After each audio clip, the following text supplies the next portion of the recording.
hello, and welcome to another episode of the Full Quota podcast. My name is Mpho and Tim. I've got Tim Delace here. We're going to talk all things happening in South African cricket, but most importantly, what's happened this weekend is the 4-day series. We'll be going through match day 3 of the 4-day series. A lot of things have happened. Spinners are taking wickets like it's nobody's business. You've got 2 Division 2 spinners with more than 10 wickets in a match. You've also got 1 Division 1 spinner with 10 wickets in a match. And when we're talking about that, test captains getting runs, some guys people don't like taking wickets. We'll talk all about that right now. But most importantly, remember, please do like and subscribe to our channel. Please do follow us on all these various platforms. Just waiting for the thing to come through. Interact with us on these platforms. Do follow, and most importantly, the YouTube one at the bottom. Just subscribe and also like the channel, like the show. So we're talking 4-day series. Tim, you had something great happen this weekend. You were doing commentary on the Western Province and Titans match. How was that experience for you? Yeah, I'm very fortunate to get the opportunity to commentate live from Newlands. It was a really, really wonderful experience. Topped off because there was some really good cricket. Although the pitch was a little bit flat, there was still some high quality cricket being played by both teams. So it was a really worthwhile experience. Thoroughly enjoyed it. That's really, really good to hear. We'll be hoping to do a lot more of those games in and around here at One World Sports Radio. We've got a group of commentators who are raring to go. We've got guys already in bloom for that SAA match, so do check that out. They'll be live on the SuperSport YouTube channel for SAA versus India A. It's going to be quite a great series. If you want to know more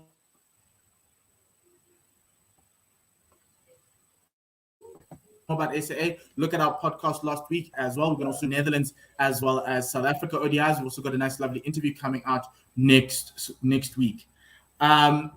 Let's go into the results. I'm going to go through the results. I'm going to go through each match and talk about what's going on. First one that actually came with a result very quickly, under 2.5 days, was the Lions versus the Rocks in Johannesburg. The Lions are right now the top team, 6 bowling innings. They've bowled teams out for under 180, and it was just business as usual with the Lions. Duan Olivier taking 9 wickets in this match, 4 for 38 in the first innings, 5 for 57 in the second innings. But the other thing that was interesting about this one is what happened with the bat. Ryan Rickleton scoring that really lovely 100. That was a really nice game, Tim. The Lions look like they're a team to beat. They've only bowled 1 over of spin. So if you know who that over of spin, please put it in the comments because it's a pretty cool stat. Tim, what did you make of that game? This is what happens when you, as a Paul Rocks, you take a name, a nice flashy name, and you win a tournament, that you take it over a better name with a lot more history and heritage.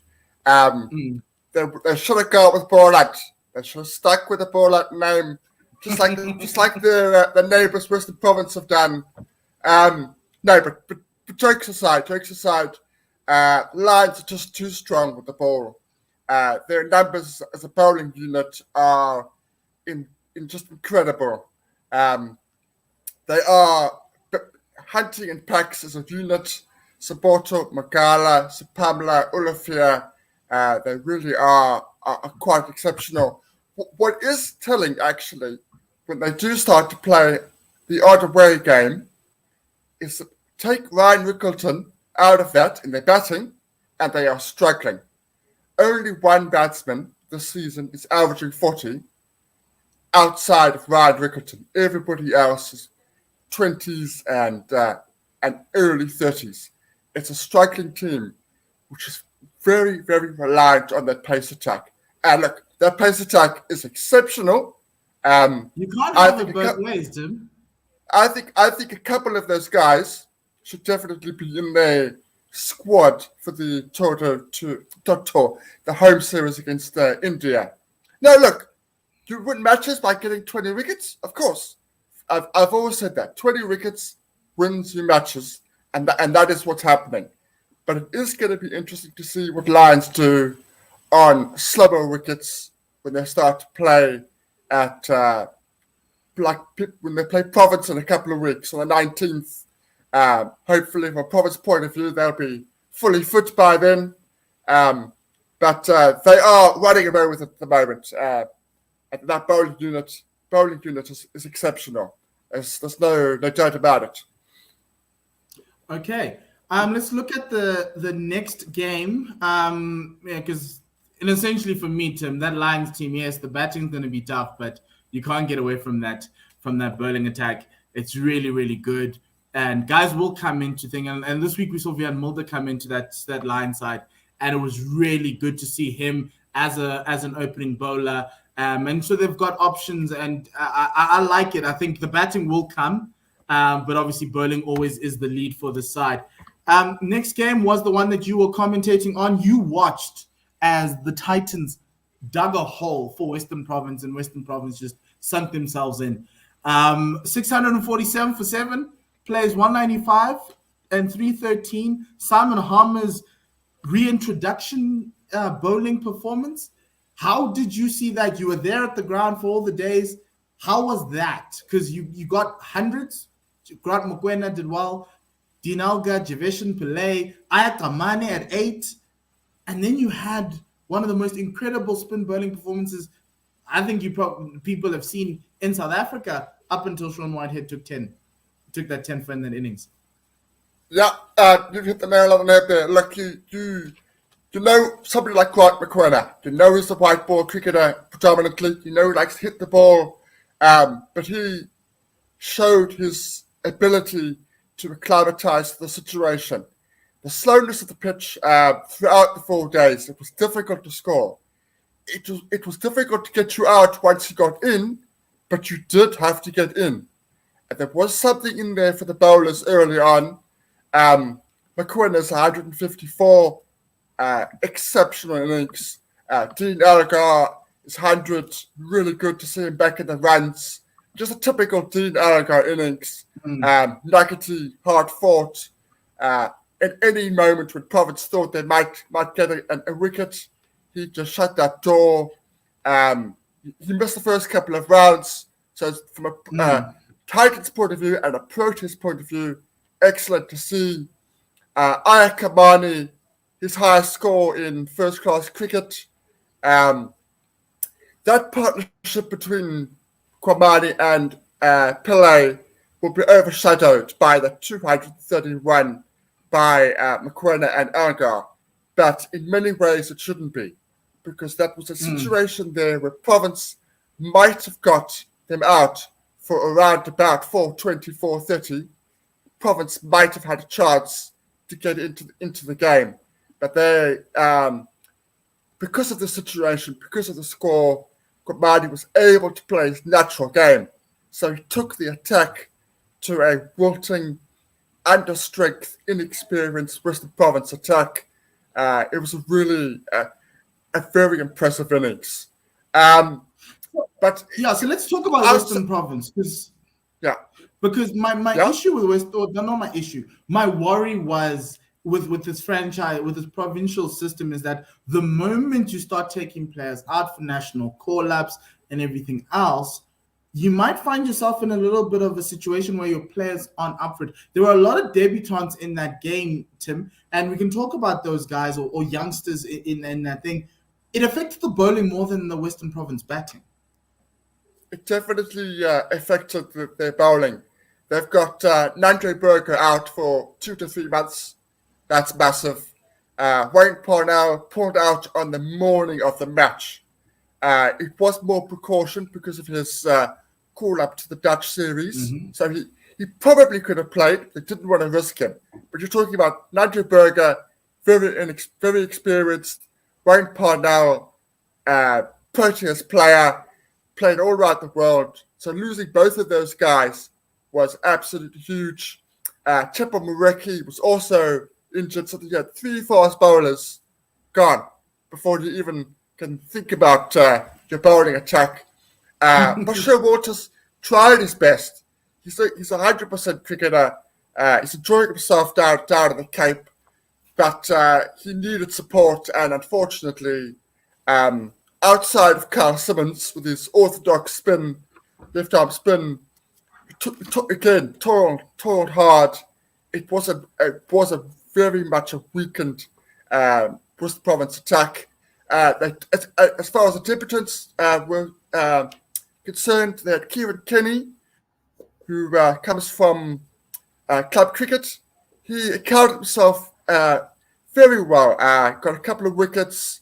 He's still a green shooter. He's still got a lot to learn. There were times when he tried to push too hard. When on that wicket, you needed to be straight and economical. You needed to tire out the batsman rather than look for the money ball. In terms of on the batting, a very interesting decision by the Bristol Province coach, and I think it was actually the right decision. On both innings, they opened with the two debutants in the batting. The two guys who were on the Bristol Province Academy side, Gavin Kaplan and Daniel Smith. They both accounted themselves extremely well against on the other hand, a very experienced Titans bowling lineup. They batted the first innings, they made 49 together. It looked very, very much first-class cricketers. And in the second innings, Daniel Smith really shone. I think I've said on this previous podcast that he's one to watch. He made a very well played 83. Really, really. He actually deserved 100. It's a really good catch to dismiss him for 83. But both of those guys can feel very much happy with their performance. And with the call-ups and continuing, they'll probably be playing next week. I think they play the Warriors next week away, so they'll probably get another crack at cementing their place. But the youngsters can feel very, very much proud of their performance, even though it was a resounding defeat in the end. Let's talk about that pitch at Newlands. It's been getting slower and lower over the past couple of years. Do you know what's going on? Because these quicks aren't taking wickets at Newlands. I think it's the third groundsman in the last few years. You stole our groundsman. You stole our best groundsman. He was magnificent. He was magnificent. Ever since he's gone, yes. It's becoming a little bit of a problem.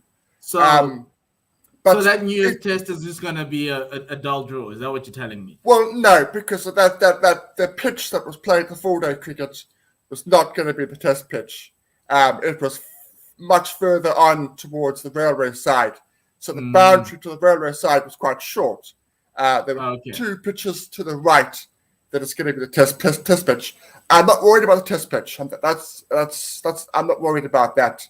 But this pitch, Chappell Mareki, when we were commentating, made a good point. He said, it's not a bad pitch. It's just your margin for error is very, very small. You can get wickets, you can get movement off the pitch, but if you get off that line, you go. And you go for plenty. And that is what happened with the Bristol Province attack. Just quickly, Corbin Bosch and Junior Dala got plenty bounce, particularly in the second innings. Plenty bounce and pace on what was a slow wicket. So there was something there if you bowled properly. Province just didn't do that. So you're telling me Bjorn Hendricks and Bashir Walters are just people, just guys. But anyway, next game I love this one because it was the Lizo Makosi debut. The Warriors played. Just hold. Sorry, Paul. We can't not talk about Harmer. I'm sorry. We're gonna talk about him. Talk about him. Don't worry. Okay, all right. He's a top wicket taker. We can't run away from him. All right. I just want to get through the games. The Dragons versus the Warriors. Warriors scoring 334. the Northwest Dragons actually putting up 350 in that first innings. They've struggled this season. Then in the second innings, the Warriors putting up 362 for two. Matthew Gretzky going crazy there with 152 not out. Rudy second, 103 not out. And then they bowled out the Northwest for 218 to get that victory by 130 runs. Wesley Marshall and Nicky van den Berg. Nicky van den Berg scored a 64 and a 64 in the first in both innings. Wesley Marshall scored 94 of 99. He then went on to score 65 in the second innings. But it was their bowling that let them down in this game, Tim. Yeah, they are struggling. They are struggling as a unit, and they are a team that desperately need their former compact to produce the goods. And Heineken is not producing the goods. Heineken is now averaging 13 this season. He's averaging 13. And it's a inexperienced side with a couple of good players like Wesley Marshall, Sidwin with Osami, Heineken, but Nicky needs Nicky van den Berg. It needs Nicky's averaging 70. Nicky is doing the business. He's averaging 70. He's doing his part. He's catching. He's doing well behind the stumps. Wesley Marshall, it's insane. It doesn't matter the situation. It doesn't matter the format. Wesley Marshall is going to smash it. Wesley is going to smash it. Exactly. Wesley's strike rate for the season is 106 for the season. Yeah. He's averaging 47. So he says, look, I'm averaging 47. I'm going to play my way. And he's doing the business, which is incredible.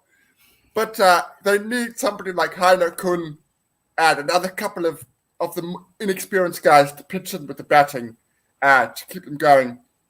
They are but that's going to help them draw games. They need to win games. And to win games, you need to take 20 wickets. They're struggling to take 20 wickets. Their pace bowlers, Aldred Hawken, I thought he'd need to take a step this season. He hasn't so far. Delano Potgieter is there. He's coming back from injury. I think it's a lot of weight on his shoulders. Luandisa Zuma's not at that level yet, nor is Caleb Clarkson or Chad Clarkson. So I don't know where they're going to get their wickets. And I think Dwayne signed with them. And if Dwayne's not in the Protea setup, he should be playing for Northwest. Yeah. I was impressed with Clarkson in the T20 competition, but he hasn't transferred that into the forward stuff. He struggled to maintain a consistency in this format.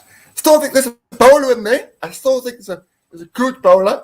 You don't make SA in the team for nothing. It was a long time ago, but there's a talented cricketer there. Muthasami's doing well with the ball, but you're right. They need the pace bowlers in particular to pitch in, as you say. 20 wickets, wins matches. Yeah, that Warriors side. That Warriors side is a very sneaky side, and we'll look at the standings. They have a very good batting lineup. Eddie Moore came with runs in this game. He scored 74. Lisiba Mwepe batting at 3. Thank you, Robbie. Keep on doing that. Loving that pick. He scored 88. I think he also scored 45 in the second innings. You've got Matthew Bretzka opening up with Eddie Moore. He's scoring runs at 152 not out. Should not go unnoticed.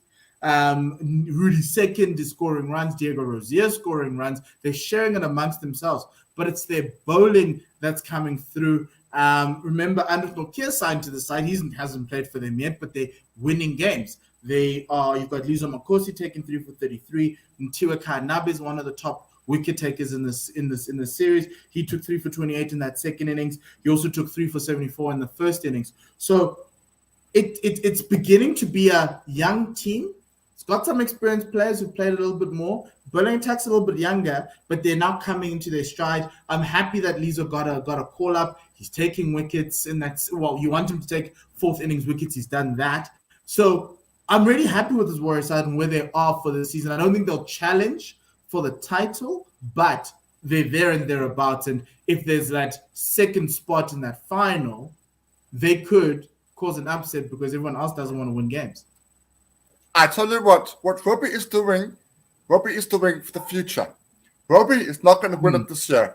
in poor probability. Robbie is gone, you know what? Basher Walters, thank you very much. We don't need to. We could have moved with the youth. No. Basher was fantastic for the Boroughs. Good servant, but we now need to move towards the youth. That's where we want to go. We want to go with the youngsters. And the continued non-selection for the Proteas of Brutsky and Eddie Moore. And Robbie is going, thank you very much. Robbie is thriving that. They don't lose anybody. So everybody else, Western Province, the Lions, everybody else is losing Proteas. They lose nobody. So they've got their core players playing in, week out on a consistent basis. They gel together. They play as a team. There's no egos there, at least from the outside. They play as a really good unit. Yes. McCausey coming back because he was injured for the T20 competition. That's a huge thing. They needed a variety in their bowling lineup. I thought it was a bit samey, but him coming back is a huge, huge thing. Robbie is doing good stuff. Robbie, in the next couple of, next season, the season after, you're going to see that team thrive. Get a trophy. I think it might not be a 4-day trophy, but I do think they can get even one of those 2 limited overs trophies because I think that's where you start building these titans like dynasties and people wanting to come to play in Quebec and do all these things. The final game, Division 1 game, was the Dolphins versus the Knights. It ended up in a draw, 226, plays 174, plays 397 for 4, plays 174 for 5. Also struggled to get wickets for both teams. The one thing that was interesting for me was you saw the return of Andile Petluwa in that Dolphin side. Prenel Subran also came back in. They did lose a couple of guys to go play for the SAA squad. But here's a couple of things. Obviously, even Othniel Bartman's not there, but there's a couple of things that I've noticed in that side. Obviously, KP now is finding himself into form. Kazondo's in a very good patch of form. Ron de Swart is now coming into his own, and it was really interesting to see without the SAA crew, Sardar Advir, and these guys coming through in that middle order. Jason Smith wasn't there. But and the one thing that stood out for me, obviously, is this Knights team. Their batting lineup is incredible. Jacques Neyman is also trying to take the Wesley Marshall Award, but he's not there yet because the strike rate's not that high up like Wesley Marshall. The 94 is really good. Matthew Kleinfeld again in the runs. He's someone that I think we should be looking at. Yes, top order batsman who's scoring runs in South Africa, but I think Matthew Kleinfeld is someone people need to look at. Fudgy with that 46. But for me in that game, and there's one thing I want to talk about because I think we're not going to talk about Andile Petluwayo. Batting at number 7 in this game, still a little bit too low. Struggled in that first innings. I think he missed a straight one. Second innings, he batted for the Dolphins' life. They were under pressure. He came in. He faced 50 balls. He didn't get out. I think he felt good about that. But from a bowling perspective, and this is the one thing that really does bother me, Andile only bowled 8 overs. That is not a form thing. That is something else. I spoke to somebody, a contact, and the contact said he's not a 4-day cricketer. My response was, not within the Dolphin structure. Just somebody who was in South African structures. I know, But not a 4-day cricketer. Isn't very good with the red ball cricket. My response was, don't pick him then. Don't pick him. Pick somebody else. If you don't think he's a 4-day cricketer, pick somebody else. I tend to agree. I tend to agree. I think he's more of a white ball cricketer. But if you're not going to play him in 4-day cricket, domestic 4-day cricket, then you can't have him. You shouldn't have him in the squad. You shouldn't have him in the squad. You should go and find somebody else. You can see where they play Ruan de Swart. They prefer Ruan de Swart to Andile. Yes. Ruan de Swart bats above him. Ruan de Swart bowls more. They prefer Ruan de Swart. I prefer Ruan de Swart. I would prefer somebody This is what I have a problem with. Guys. People within structures need to be honest. Look, they could be wrong. That's fine, but they need to say it. They need to say, Andile right now is not the best form, and we need to go with an academy guy. Province went with, okay, they had injuries, but they went with academy guys. The Dolphins could have said, you know what, you're lacking at form. We don't think this is going to suit you. We're going to pick an academy guy. Honesty is what matters here, not. I get you, and I'm with you, but where does the development come in? Because you can say he's not a Red Bull guy, but Andile's not 30. He's not 30. He's 25, 26. How can you say that now when you've been giving other people chances for God knows how long? Like, guys, Cameron Delport's been playing 4-day cricket for God knows when, how long, and he's never been a 4-day cricketer. So my question is, okay, fine. If he's not on the Dolphins' plans, one day tell him that he's not on the Dolphins' plans. He can go find someone else. He can go somewhere else. Because it does South African cricket a disservice to have Andile playing ODIs and T20s for South Africa, but at franchise level, they don't even bother playing him 4-day cricket. He's not David Miller. David Miller got to a point where he decided he didn't want to play 4-day cricket. It's not Andile's choice. You should be trying to develop him, trying to give him skills. So it's either A, Andile's being stubborn and he wants to stay in KZN, or if not, Andile, go find Northwest would take you in a heartbeat. Northwest would take you in a heartbeat. You bat probably behind Nicky van der Berg at 7, or he might even bat ahead of him. But you just need to go to a place. If Ad Kamani is going hundreds at position number 8, I don't think I has a better batsman than Andile. I think Andile has more potential. So I don't understand how we can get to that conclusion. And my problem is the conclusion. To say that, no, he's not a Red Ball cricketer at 25.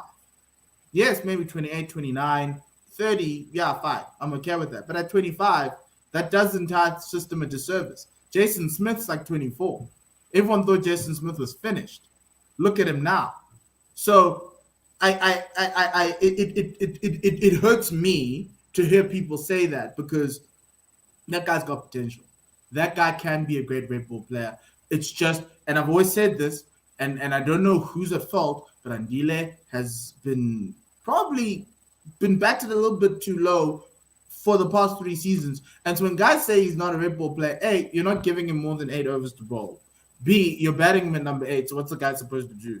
So when he doesn't put in the runs and he doesn't take the wickets at Red Bull, everyone says, no, he's not a Red Bull cricketer. But you haven't even given an opportunity. The last time you gave him an opportunity to play a significant role in Red Bull, he probably was 21 years of age. So 4 years have passed, and now everyone thinks, no, he's not that great because maybe in that season he didn't do that well. So I don't know. The stats guys are going to come at me. People are going to come at me. We had comments last week telling me that I'm supporting of Andile. He's not a great cricketer, but from a development perspective, Andile, if South African cricket, this 4-day series, says that Andile is not good enough, then we have something wrong, because the caliber of our cricket was always the problem. But Andile was always a good franchise player. So I don't know. I don't know. Yeah. Oh, Vanna says Jason Smith 27. 27. Yeah. Andile's 25. Yeah. Dayan Khalid, guys. And you guys are telling me Andile's not a 4-day player. I'm sorry. I'm sorry. But anyway, let's move on. That was the last Division 1 game. We're just gonna run through the Division 2 matchups. We'll just talk about what you saw, if you saw anything. So Division 2, the Linyati played the Tuskers. That's the Eastern Cape Linyati played the Tuskers. Jason Niemand is continuing scoring runs. Thomas Cabers taking wickets. It's just a lovely situation. Cabers scored 103. Marco Murray scored 67. Jason Niemand scored 70. He scored 300 in the previous week. Michael Erlang took 4 wickets. Tebang Ditole for the Tuskers, who pulled out a win towards the back end of that. He scored 162 in that first innings. A really, really good batsman there. Thomas Caber also took 5 wickets. This was the game of the week, Tim, this Linyati and Tuskers game. Yeah, indeed. Indeed. For a long time, I was not entirely convinced that the Tuskers would get the win. A long time in that game that he thought Nyati might sneak it, which would have been a huge confidence boost for the side. But the experience of the Tuskers, they've got a lot of guys that have played franchise cricket before. They know what to do in tight situations. This is what happens when you get tight situations. You get guys who've been there, done it, time and time again. They know what to do. But it was a really good game. Took 6 for 31 in that second innings. Like, I didn't even know he could bowl, but clearly he can, and he can take 6 wickets. If Luke is not in Division 1 next year, then I just don't know. People are mad if he's not in Division 1 next year. Let's look at the second one. Southwestern Districts and Eastern Storm. Eastern Storm had a nightmare on that back end. It was Sean Whitehead induced on that final day. 65 all out. Effectively, that kills you. You can't go anywhere. Essentially, when you get bowled out for under 100. Sean Whitehead coming out with 15 wickets in that match. He also scored a 49 and a 66. Probably the best all-round performance in franchise cricket this weekend, and we had some really good performances. Yeah, it's just incredible, because I was at Dulwich, I wasn't able to see it live, but I did have to go back on the streams and check it out, and it was quite something. 10 for 36, but then 10 for 36, and then just for measure, 5 in the first innings. Oh, and I also hit a 50 as well. Just no, I scored 100 runs in the match.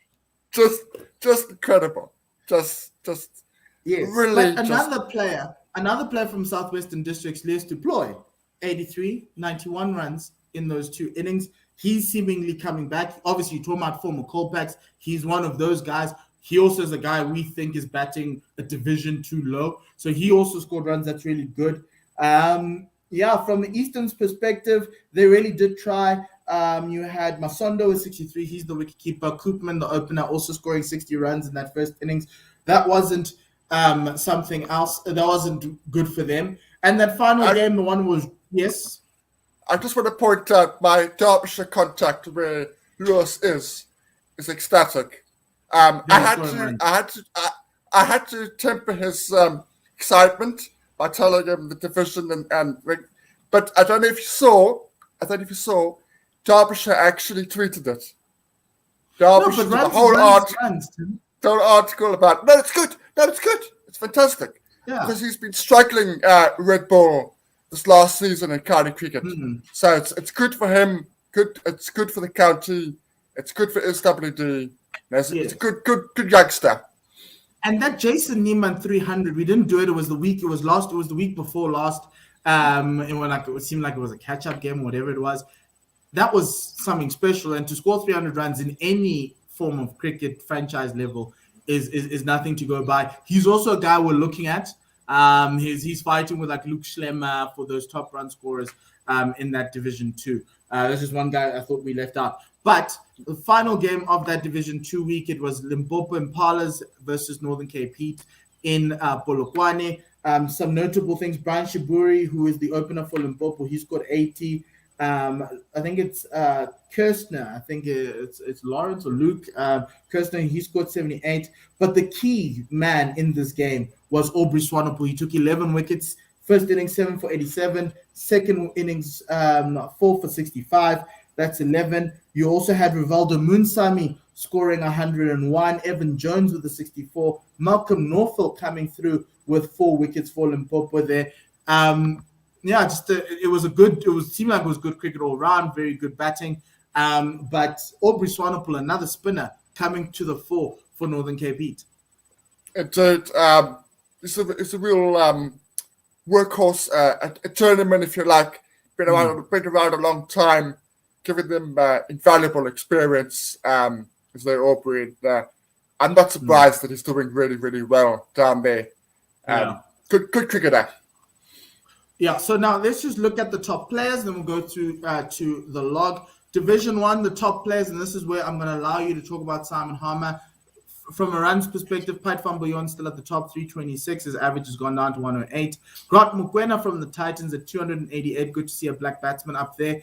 Average of 57. Nicky van den Berg, 287. Average of 71. Your wicketkeeper there. Tim Yanaman Malan, 283. Average of 70. Wesley Marshall comes in here, 283. Average of 47. As well as a strike rate of 106, as you said, Tim. Ryan Rickleton now makes it a second century, averaging 93, 281 runs. From a wicket taker's perspective, you got Dwan Olivier, 20 wickets. Simon Harmer's 10th in the game. Yes, we see it. 17 wickets now is number 2. Sisana Magala, 15 wickets. Ntiwaga Nabe, 13 wickets. Luto Supamla took 12 wickets. And Bulelo Budaza. But Luto did not play. So these 12 wickets were from last week. And then Bulelo Budaza coming through from the Knights with 12 wickets. This is your moment to talk about Simon, unless you want to talk about the batters, Tim. Yeah. The bowlers for me, yeah. Simon, I said last week, Simon's not quite getting it right. I said he was bowling too fast on these South African pitches. I said, he had 7 wickets, which was fine. I said, it's not a true reflection. I said all those things. So it's not. I'm just loading Simon every week. But on this particular day, on this pitch, he was exceptional. When he had Carl Simmons bowling for Western Province, Carl did fine, but it just showed the difference. It showed the difference between a good spinner and a world-class spinner on a slow wicket where there was not very much turn for the Province spinners at all. And he, for much of the day, was turning it square.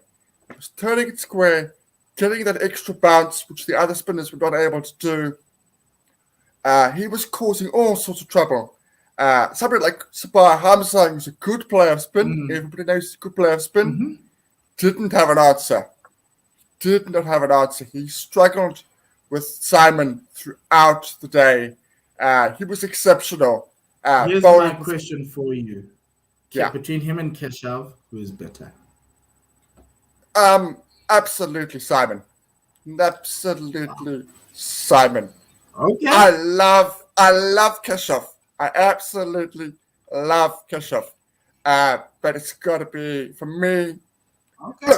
Look, if you're basing it on only international cricket, then of course, Keshav. No, from a skill perspective. Yeah, but from a skill perspective, Simon. Simon on this pitch was causing all sorts of trouble. Keshav would have caused all sorts of trouble if he played against that Western Province batting. You had 3 spinners in Western Province. 3 spinners. And not one of them spun it more than that much. Not one of them more that much. Not one of them. No bounce. So let me say this. Nothing. Simon was turning it square. Square. So let me say this. Okay, we get it. He was turning it square. It was going across the TV screen. We get it. Let me say this. Kesh is just as good, if not better. But we need Kesh to be playing because this is why we had this tournament. Let's have Dolphins Titans and we want them together. And let's see. But you won't see it because Kesh is now a senior player in the Proteas side. He's not playing domestic cricket ever again in the foreseeable future. But as Werner says, Keshav is number 1. Harmer is number 2 for him. Same thing. I'm there. I know Simon Harmer. I see Simon Harmer. But guys, Keshav for 3 years was doing what Simon Harmer did in Cape Town. There's no surprise. But I'm with you. Yeah. We will fight Victor. You will fight Victor if Simon's not there. I will fight Victor if Keshav's not there. Let's just agree on that. But if you look at the guys, I just want to put it. Victor was there. Victor saw Simon's 10 wickets. Guys, Victor saw it. Made Keshav captain of the ODI Victor side, saw it. Victor saw it. He saw the 10 wickets. He was there from the first ball to the last ball. Victor was watching Grant Book when he wasn't watching Simon. But of these guys, who are the guys you want to see? Are there any names you're like, guys, they need to be in the Proteas setup like tomorrow? Look, from a I've said it before. I've said it before, and I don't care about if the character of the person. I don't care if I don't like him. I don't care if I don't like him. I don't like the way that Olafia left. Don't like it one bit. I've said it. I said it at the time, and I'll say it again. But I want the Proteas to win matches, to win trophies, to be the number one team in the world. And to do that, you need to have the best. John Olafia is on cloud 9 on these South African pitches.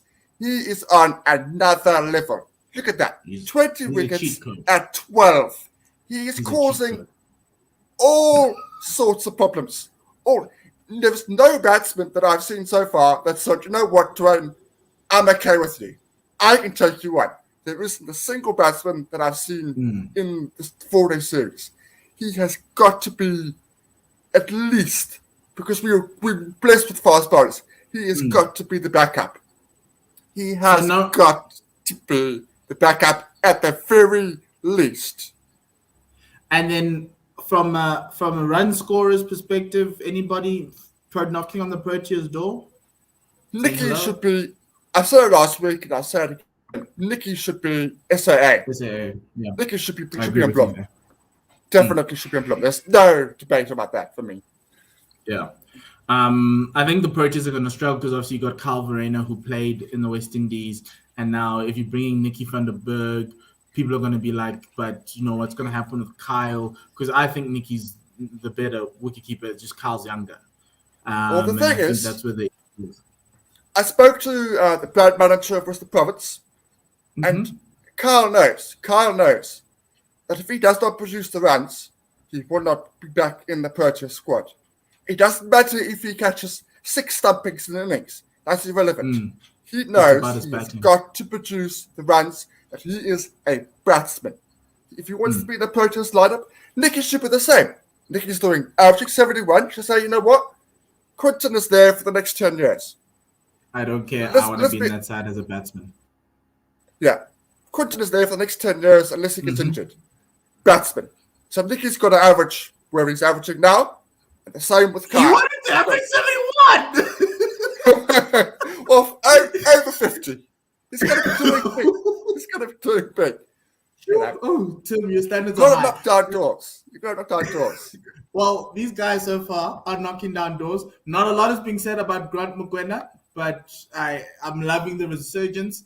And if you're looking for, because I know the selectors always like to look for the black batsman, Grant Mokoena is a guy you could probably give an opportunity to, because he's putting runs down on the table. He batted well in Pretoria. He batted well in Cape Town. Like there's if nothing. He bats like that in 4-day cricket, absolutely. If he continues to bat like that, I was blown away because I've always pigeonholed him, and that's wrong of me. I've pigeonholed him as a white ball cricketer, and he hardly made a mistake. In that sort of 12 balls, there were a couple of inches past third slip. But outside of those first couple of overs, he was very patient as well. He was very patient. And I loved how he played on one side of the pitch, and then once Western Province decided to show their true colors, it just went away. Let's look at some of the Division 2 top players, guys who were looking not necessarily Protea colors, but guys who should be in and around the Division 1 squads. Jason Niemand, he scored that 170 this weekend. He scored 300 last weekend. Luke Schlemmer's there as well. Malcolm Norfolk from the Impalas in Limpopo. He's a shining light in Limpopo. Tabang Ditole, 244 runs. He came through with a lovely 160. Marco Marais still up there from a runs perspective. Bowling, here we go. Thomas Kaber, 18. Michael Erlang is there as well. Sean Whitehead, he took his wickets in one game. Look at that average. And now he's a top wicket taker in the Division 2. Some people are not going to take this seriously. Keith Dudgeon is there. He used to play for the Dolphins. And then Aubrey Swanepoel. Lots of spinners on this list Tim, compared to that other list. Yeah, just a very good collection of, and all these guys I think are Division 1 quality. Yeah, particularly the bowlers. We've seen Caber was playing franchise cricket. Not entirely sure how he lost his way a few years ago, but I've always been a fan of his. I'm glad that he's making runs as well. He made 105 in the first innings. I'm really glad that he's pitching in with the runs as well. And Keith Dudgeon is always going to give you 100%. He's that guy that's going to give you 8 out of 10 all the time. He's not flashy. He's not express pace, but he's just incredibly consistent. So those guys, those two, if they're not playing Division 1 cricket next year, I'd be a little bit surprised. Okay. 2 more things for us to go through before we close out the game, the show. Here's the table for everybody wondering who's where and what. Lions have won all 3 of their games. They've got 70 points. You get 16 points for a win, and then you get all these bonus points. That's what the Lions have done. The Knights, having won 1 game, they're the other unbeaten side, 54 points in second. The Warriors have lost 1. That was the game to the Lions. They've won 2. They are, as I said, are pushing for that second final spot, if you like. The Titans have done everything, won, drawn, and lost, 42 points. The Dolphins are the only other unbeaten side, but because they've drawn 3 times and you get 8 points for a draw, there's not much you can do. And so they are struggling because they're the defending champions. Then you've got the Rocks, who are the franchise that got promoted from Division 2. They are sitting in 6th. Western Province showing their true colors with the quality of the squad they have, sitting in 7th. And then the Dragons are there pulling up the tail, Northwest having lost all 3 of their games. In Division 2, as we're talking about the quality of the Tuskers from a batting and a bowling perspective, the KZN Inland team have won 2 and drawn and lost 1. The Linyati have won 1, drawn 1, and lost 1. The Northern Cape Heat have only played 2 games. So if they win their next one, they could go top of the log. So too with Southwestern District, the 6-gun Girls South SWD. They've only played 2 games. So if they win their extra game, they could go top of the log. The Impala and the Storm and the Rhinos come up in that order from the bottom of that Division 2. There is no promotion relegation this year, but after 3 games, Tim, what are you seeing? Absolutely. Do we give the Lions a trophy now? Lions, just give the Lions a trophy. Just give it to them. But you said they can't bat. They said they have a trophy. No, but 20 wickets, 20 matches. It doesn't matter. It doesn't matter that you've only got Ryan. You can score runs. Ryan is scoring plenty. He's scoring runs to everybody. Who cares? Who cares? Runs for the world. 20 wickets. Who literally cares? Honestly, no. Just give them the trophy. Let everyone else play just for fun. But literally, if they don't win it, then it's wild. But the problem is that now we're going into the period where guys are going to be called up. Donald Olafia is going to be called up to the Proteas. You might have Luto Sapamla hanging around there. Sasana Magala might be playing. So you might end up, especially next year with the tours to New Zealand and everything else, you might end up with the Lions in the back end of the season struggling with 4 game weeks to go. You might then see the Lions looking for players here and there, Shane Dadswell making an appearance, and then it becomes a situation where they started off well, but they couldn't finish it off. So that's something to worry about and to think about. But I do think, because we've got fixtures this weekend, and here's the one thing maybe will some of the Proteas be playing? Because I'd love to see Kagiso and Timber coming out to play against the iTech Knights at the Wanderers, because that would make that would make the Lions just unbearable. It would be ridiculous. But what I can tell you, KG, yes. What I can tell you is the wicket keeper for Province against the Warriors is going to be Daniel Smith. Oh, Kyle is going. David Birmingham is the backup keeper. I don't think I've ever seen David Birmingham keep. Maybe years ago, but he's the backup. But he injured his thumb. He's 90% going to be fine, but he's not going to keep with a dodgy thumb. So Daniel Smith is going to be the keeper for Western Province against the Warriors. So he's probably not going to open. So with Carl is not going to play. Carl made 50, so the province are even weaker. If it was possible, they've done it. They've made themselves even weaker. Okay. Also, But they have an injury to Quota. So he did bat, but he had he's got a hamstring problem. So he's not going to bowl. He didn't bowl. So that province issue. side is just getting depleted with every working hour. It's just getting depleted more and more and more. That's the nature of sport, Tim. So let's look at these fixtures. The Warriors play Western Province. So as based on what Tim said, we might as well just give the Warriors the W. The Lions take on the iTech Knights. It's going to be interesting to see how this Lions attack come up against this Knights team in Johannesburg. Yes, we know they've been playing at home and friendly pitches. We get it. But I do think this could give them. Can the Knights break 180? That's all I'm asking. Can the Knights not be dismissed for 180? That's and Duan Olivier is going to be all up in their business. Sisanda's around. Okay, Sisanda's leaving to the Proteas to play the ODIs. So it's Malusi, it's Duane, and they might have to bring in Kagiso, which doesn't make it even easier. And Vian's also around there as well to go through. The Northwest Dragons against the Hollywood Bets Dolphins. This should be a win for the Dolphins, regardless of where they're playing. The Dragons have struggled, and I honestly do think this is the one time the defending champions finally get their win 4 games in. The G-Bets Rocks and the Titans. This one's going to be interesting with the Titans on their Western Cape tour. That pitch is going to be very lovely for Simon Harmer. It's going to be Sean van Berg versus Simon Harmer. Kyle Abbott against that bowling attack, even though Kyle was very underwhelming at the Wanderers with Hardest for Yoon, which is a combination I never thought I'd be able to see in 2021, but that's fine. But yeah, so I'm excited for that last one. I think that last one's going to be good. And obviously the top of the table clash with the Knights against the Lions. I think that's going to be pretty. Yeah, just everybody's excited about G-Bret Rocks. I still stand for what I said earlier about the ridiculous name.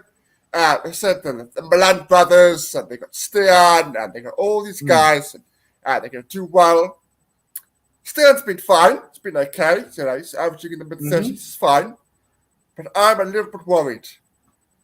Before Abbott left, he was fantastic on these pitches. Absolutely fantastic.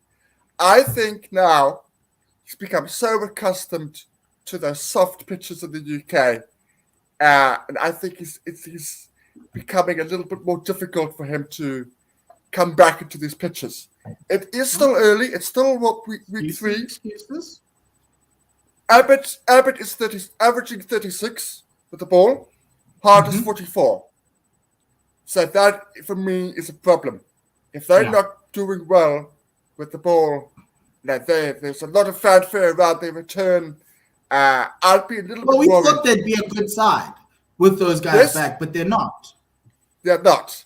I still think there's a play. The other Kolpak, the other Kolpak who nobody wants on the Protea side is busy acting like he's a cheat code, taking 20 wickets. So from a comparison perspective, I don't want Kyle Abbott near the Protea side, but give me a lot of Duan, whatever his name is with the blonde hair. Yeah. Yes. Look, Abbott's time with the Proteas, and he said as much when he first signed for the Titans. It's done. Abbott's time with the Proteas is done. Look at that. Maybe Abbott just needs an extra game to adjust, like Harmon. Just an adjustment game. And then also Werner says the Lions might struggle without Ryan Rickleton in the next game, but he has to play all 3 games versus the Netherlands. We're going to do that show. And the drama that comes with that. Because there's certain people we'd like to see for a long time. Yes. There's some Division 2 games that I just want you to keep an eye on if you're into Division 2. The Lanyati play the Heat in East London. The Impalas play the Southwestern Districts in Polokwane. That Polokwane pitch has been really nice for batting. So that's going to be quite interesting if Lewis Deploy decides to dominate there.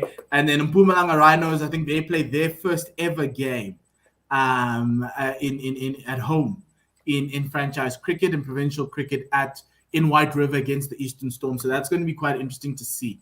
Because normally that franchise if is Woodbank, but they're playing in White River because I think the facility is a little bit better. Yeah, if I could, I would like to go to that game. Just The to White see River one. the first home game. Go to White River and spend a couple of days down at Kruger. That would make me very happy. Yeah, look, Simon's father lives that side, so yeah, it's because it's at Uplands College, so it's not nothing fancy. It's at a school, so Simon, but I get you.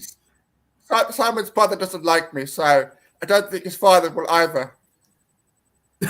Okay, that's fine. But yeah, so let's just close it out there, Tim. Thank you very much. That's a recap of the 4-day series, match day 3. Lots of guys scoring runs, spinners coming through.